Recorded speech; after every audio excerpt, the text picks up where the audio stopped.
صباح الفل. انا هقول لك ليه مصر اللي غيظاهم دي سريعا كده. انا هتكلم في الفيديو ده على مصر بلدنا، فرق السما من العمى، فرق خفه دمنا كمصريين، ذكائنا، فطنتنا، تفوقنا في شتى المجالات، بلدنا، جونا، البحور عندنا شكلا وموضوعا وجوا وكميه التنوع والمزايا كثيره جدا على مدار العصور. بلدنا ليها طعم، ليها معنى، ليها روح. البلاد التانية الحاجه عندهم بلاستيك، رابر، كاوتش، فيك، اي كلام. صباح الفل. تعال اقول لك ليه مصر غيظاهم قوي كده. الفيديو ده هيتدرس لاجيال قادمه، والفيديو ده هتكلم فيه لما ارمز لاجناس تانيين هتكلم بالرمز، مش هتكلم عليهم صراحه واقول اساميهم. فانت بقى وذكائك. اولا مصر احنا بقالنا، والمصريين بقالنا الافات السنين بنحاول في شتى المجالات، ونقوم ونحاول ونفشل ونعافر. فطبعا انت بتقارن فرق السما من العمى، السما اللي هي مصر من عمى اي بلد ولا اي اجناس تانيين. انت بتتكلم في ايه؟ احنا بقالنا الافات السنين بنحاول وبنبرفكت، بنخلي اي مجال هو احسن او بنوصل لاعلى ما فيه. بتقارن بقى بدول بقالهم 60 و70 و80 سنه ولا 100 سنه حتى، ولا 300 ولا 400 سنه، وكان اصلهم كانوا قبائل وغنم ورعاه وكلام. انت بتتكلم في ايه؟ فرق ايه من ايه؟ اولا تعالى بص في شتى المجالات عندنا واتفرج على المصريين بجد بجد. طب تلاقي، فن تلاقي، علماء تلاقي، ذره تلاقي، كل المجالات، مدرسين. احنا اللي معلمين العالم ده كله، معلمينهم ومعلمين عليهم يعني في نفس الوقت. هو في ظرفنا ولذاذتنا وخفه دمنا وذكائنا وفطنتنا والفهلوتنا. اولا انا شفت اجناس تانيين مش ممكن، في منتهى الغباء بجد بجد. انا بقول لك من موقعي هذا، ما بيشغلوش مخهم الا من رحم ربي. طبعا ناس كتيره جدا مش في ذكاء المصري ولا الطفل المصري، طبعا انسى يعني. الحاجة التانية والأهم، أنت النهاردة بتشوف ناس كتيرة بتحاول تمحي تاريخنا وحضارتنا وفننا وآثارنا، أو يمحوهم أو ينسبوهم لنفسهم. يقول لك لا مش هم اللي بانيين المصريين، لا أصل دول كائنات فضائية، أصل جنس تاني جه بنا مش عارف. لا يا حبيبي، هم المصريين، موت بغيظك واتحرق. احنا اللي بنينا واحنا اللي علينا. في ناس تانية تقول لك اصل مش ممكن اللي بنوا دول والحضاره دي هم اللي دلوقتي. لا احنا 100 وكام مليون، فينا هنقول 2 مليون هم اللي جامدين قوي، هم اللي اذكياء قوي، هم القاده، هم اللي بيتحكموا او بيقودوا بقيه الشعب عادي، لكن موجودين طبعا ومكملين. انسى الباقي ده. ما في طبعا ناس زي اي حته في العالم كمالة عدد، موجود من كمالة العدد، لكن تعالى اتفرج على الناس المصريين المحترمين الاذكياء القاده. النهارده احنا في شتى المجالات. تعالى اتفرج على دول كتير النهارده اثارنا وحضارتنا اللي موجوده في البلاد التانية، زي مثلا المتحف البريطاني ولا اللوفر في فرنسا ولا اي متحف. النهارده نجاحه والترافيك عليه، يعني نسب الزيارات عليه، هي قائمه مبدئيا واساسا على الاثار المصريه. هم ناجحين بحسنا احنا، عشان كده بيجوا ويسرقونا ولا الحمله الثانيه بتاعت الافرو سنتريك، لدرجه ان السود والافارقه سواء اللي عايشين هنا ولا اللي في بلاد تانية بره غربيه، يعني في الغرب، يعني برضه عايزين ينسبوا نفسهم وينسبوا اثارنا وحضارتنا وتاريخنا ليهم. انت متخيل كميه بيحكوها قد ايه في المصريين نفسهم في بلدك؟ تعالى النهارده يا سيدي اتفرج على الدول اللي حواليك. يا ابني ارفع راسك، انت مصري، ارفع راسك. احنا مصريين ونفتخر. النهارده لو سالت اي انسان ايه البلد اللي تتمنى تزورها في العالم في الباكت ليست بتاعتهم، يعني لستة البلاد او الحاجات اللي نفسه فيها قبل ما يموت، هتلاقي النيل، هتلاقي مصر ايجيبت، هتلاقي الهرم المصري، مش اي هرم. ناس تقول لك اصل عندنا اهرام احسن من مصر، اصل الحضاره. ما في زي مصر، حرق الجميع ونفسهم فيها. بص حواليك في المنطقه، كميه دول بقالهم كام سنه في منطقتنا؟ 100 سنه، 150 بكبرهم. دول قد كده، قد النمنمه نونه يا عيني، وما عندهمش جيش اصلا، يعني كمان ما عندهمش حد يدافع عنهم. احنا كمصريين في رباط الى يوم الدين، في رباط. دي مذكوره في القران. بلدك الوحيده، بلدنا الوحيده مصر، اللي ذكرت في القران باسمها، اسمها الحقيقي اللي من قديم الازل لحد النهارده اكثر من مره. واحنا ذكرنا ان بلد الامن والامان وفي رباط الى يوم الدين. انت عايز ايه اكتر من كده؟ مين تاني ذكر كده اسما وصراحه في القران باسمه ان ربنا حافظه ليوم الدين؟ تعال بقى نتكلم على الوحده الوطنيه اللي عندنا كمصريين. احنا يونت واحده، وحده وطنيه واحده. تعال تبص على دول كتير من اللي بيتحاربوا النهارده وبيتضربوا وي فيهم كميه عملاء وخونه وكذابين وناس بيبيعوا ارضهم وطوائف مقسمين.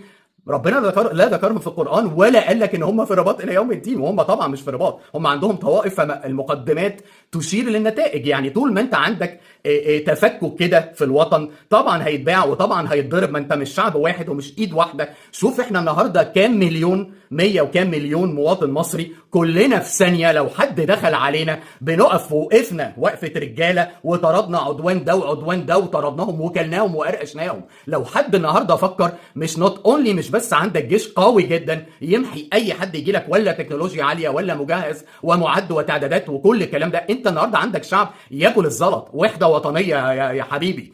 انت متخيل المصريين في وحده وطنيه الى يوم الدين؟ دي كل يعني لازم يكون كلك فخر ان انت مصري. الحاجه الثانيه، الراجل الثاني ده اللي هو رئيس هيئه الترفيه والاثاره والمتعه، قاعد عمال هريق. عارف علاقه احبك اكرهك؟ عارف لما يكون عندك صديق او صاحب كده بيحبك قوي وبيحب حياتك قوي لدرجه ان هو نفسه فيك، فعشان كده بقى طمعان ومنفسن ونفسه في حياتك. هم كده بيحبونا جدا كل اللي حوالينا دول، باسم بقى الاخوه واسم اخواتنا واسم العرب واسم النبي حرسك وصينك. لكن تيجي في قرارة نفسهم تلاقيهم متغاظين، تلاقيهم منفسنين. ما هم نفسهم يبقى انت بتاع الترفيه والاثاره والمتعه ده، ما هو عمال زكايب فلوس بيصرفوا. انت زعلان ليهم؟ مستغرب ليهم؟ متضايق ليه؟ عمال بيصرف قوي، بس في الاخر مين اللي بيكسب؟ هو الفن المصري.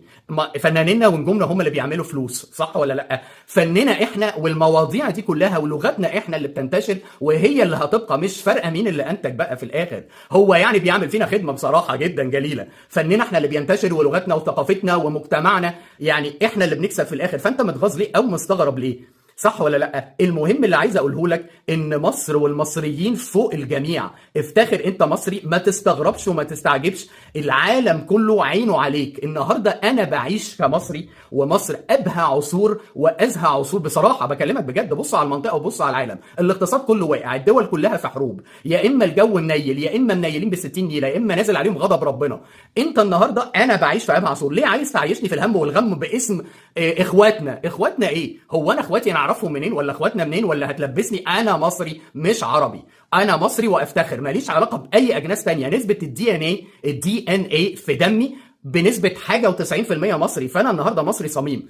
انت النهارده هتلبسني السلطانيه وتقول لي اصل ما تفرحش، ما تعيش، ما تعملش. اذا كان يا ابني نفس البلد اللي هم بيتضربوا في مدينه تحت، بقيه المدن سهرانين وبيظهروا وبيسهروا وبياكلوا وبيصرفوا وبيغنوا، وفنانينهم ومطربينهم بيعملوا حفلات وبيعملوا افراح في العالم كله عادي جدا. فانت النهارده عايز توقف فرحتي ببلدي وانا عايش في اجمل سنين عمري عشان اتبنى قضيتك؟ قلتها وهقولها مليون مره، انا لا اتبنى اي قضيه غير مصريه. انا النهارده مش زي القرع همد لبره. انا النهارده اهتم ببلدي، اهتم باولاد بلدي، اهتم بالناس اللي مش الغلابه اللي يجوز فيهم ان انا اهتم بيهم واساعدهم بشتى الطرق والاساليب، من ضمنها ماديا طبعا.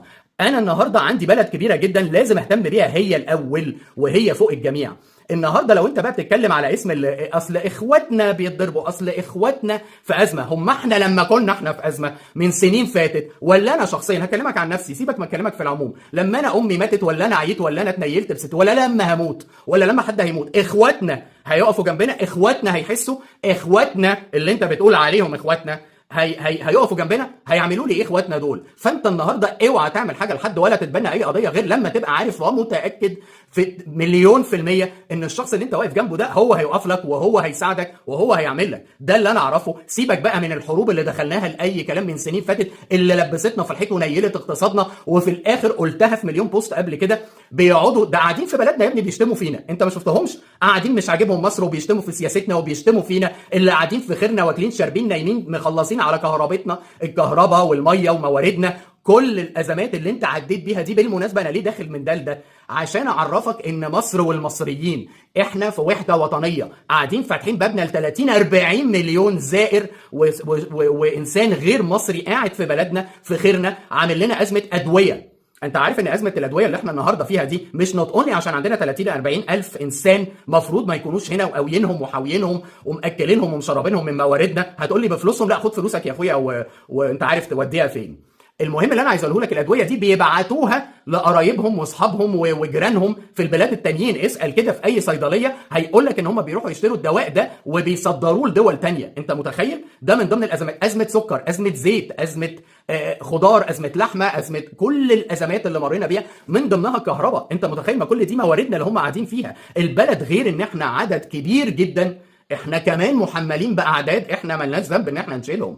النهارده مصر هي اللي عليها العين، مصر هي اللي متوقع وعايز يصدرها دايما في الترند. انتوا ليه ما بتضربوش مش عارف، انتوا ليه ما بتدافعوش عنا؟ وقاعدين يصوتوا ويولولوا للمجتمع الدولي قوي. ما انت لو عندك وحده وطنيه، ولو عندك نخوه، ولو عندك شعور بالدوله والبلد من زمان، ما كانش ده حصل. يعني دي حالتك انت ومشكلتك انت اللي لبست نفسك فيها. انت مش متخيل يعني، انت فاهم الوضع ولا مش فاهمه؟ ما انت لو كان عندك جيش وعندك من زمان ومرتب وعامل حساب لبكره، ما كانش ده يبقى حالك. معلش يعني، وكل واحد متعلق من عرقوبه بقى. يعني كل واحد هيبقى مسؤول عن بلده. ما تضحكش، احنا عندنا بلد كامله وبنعيش ازهى عصورنا زي ما قلت لك. ليه انا اوقف فرحتي؟ وعشان مين وعشان ايه؟ انا بسال نفسي كل يوم وانا مالي، وبقول لنفسي وانا مالي مين اللي وقف لي النهارده. من الاخر كده، احنا بقالنا الافات السنين بنعافر وبنحاول. جالي صديقي الامريكي مثلا، او صديقين في مرتين، كل مره قعدوا فيها تقريبا شهرين.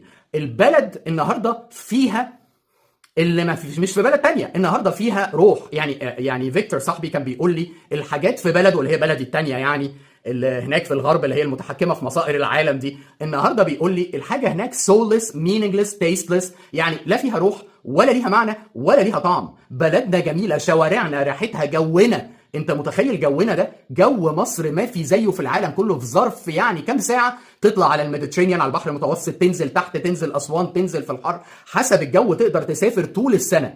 ما في زي بحرنا، ما في زي جونا، ما في زي بحورنا وجمالها ولونها، وان ما فيهاش مشاكل. اغلب البحار اللي في العالم الكويسه هتلاقي الميه ساقعه بزياده، يا فيها زلط بزياده، يا فيها كائنات بحريه هتطلع تعضك وتلسعك.